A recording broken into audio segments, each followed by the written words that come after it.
Thanks for your interest in 4 ways to get more referrals. This is the first of 4 free videos you'll be receiving from me.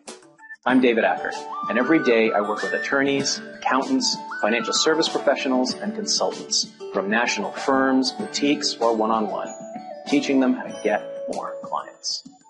And I've figured out a series of highly effective client acquisition techniques that I'll be sharing with you in this video series by way of introduction to my new Practice Boomers program. Service professionals often have the same objection to this topic. Ask for referrals? I can't do that. I don't want to make people uncomfortable. I don't want to come across as salesy. My profession frowns on that sort of thing. At the same time, they recognize that if they do nothing, their results will likely reflect it. And this is why service professionals have adopted the ever-popular catch-all phrase of, keep me in mind. Hey, if you know anyone who could use my services, keep me in mind. It's non-committal, unobtrusive, and fairly ineffective. Think about it. How many times have you found keep me in mind to lead to a flood of new business? It fails far more often than not. Because the strategy is flawed from 3 perspectives. No incentive. You're the one who benefits from the referral. They do all the work. That's not a very compelling business proposition. No influence. When you tell them to keep you in mind, you're referencing the future. Hey, when you get back to your office or next time you're speaking with your colleagues, keep me in mind. You see, you don't have much influence then. You have a lot more influence now, in this moment. It's the only one in which you can make a choice. Assumptions. When you say keep me in mind, you're assuming that they'll keep you in mind, and that if they do, they'll refer the right prospects under the right situations at the right time. That's a lot of assumptions. So if keep me in mind doesn't work, what does? Well, the first thing to consider is, who are you asking? You see, when it comes to referrals, there are 3 kinds of people. The referrers, who are enthusiastic about your services and tell their friends and family about you without any prompting on your part.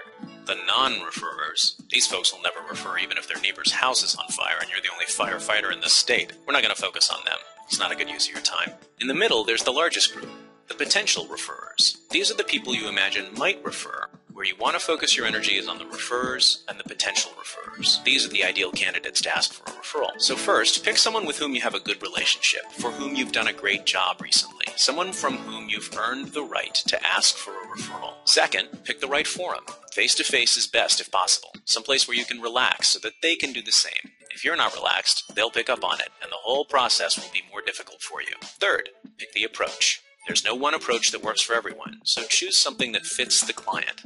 Here are some possible approaches. The service approach. Here you're going to practice some generosity, with the understanding that it will eventually come back to you. This approach is especially useful if you're in a profession like law or at a firm that has a no solicitation policy. The approach goes like this. Let's say you're a corporate attorney. You've invited your client out to lunch. Once you've settled in, you might say, you know, business owners often come to me wanting to sell their business, but they haven't done the proper preparation and due diligence, so it ends up costing them a lot more time and money than they anticipate. If you know any business owners who are thinking of selling in the next 5 years, do them a favor and let them know that due diligence is the key ingredient to a smooth transaction. I'd be happy to spend a few minutes on the phone advising them on this, free of charge if the call comes through you. What you've done here is give away some good advice and empowered your client with useful information that he can pass along to his friends. When one of his friends calls you, you'll find that an act of service can easily blossom into a new business opportunity. The advice approach. This approach puts your client in the role of advisor. You'd say something along the lines of, I find asking for referrals to be an uncomfortable process. At the same time, I know I can be of great help to others. I just don't know how to be more effective at asking for referrals. Have you ever dealt with this sort of thing? I'm open to any suggestions. Regardless of your client's response, you'll find yourself in a conversation about referrals. The client may suggest a technique that would work with them, or they may just come out and give you a referral.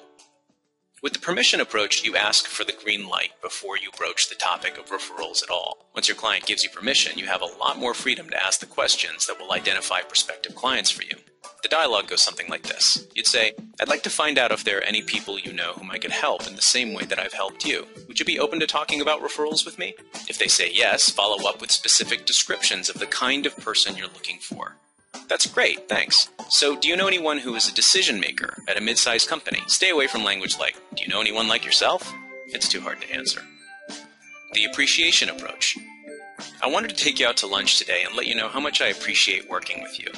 My practice is in growth mode thanks to clients like you, and I'm working hard to keep existing clients happy even as I encourage new business and continue to expand my practice.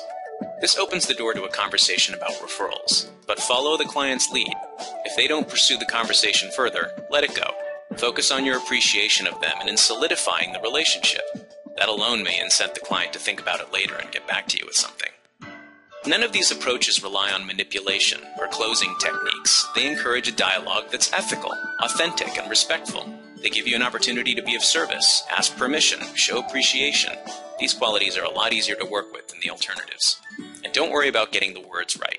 Capture the essence of the approach in your own language. I encourage you to pick a client or referral source who you believe would respond well to one of these approaches, and try it out for yourself. So that's number 1 in the 4 ways to get more referrals.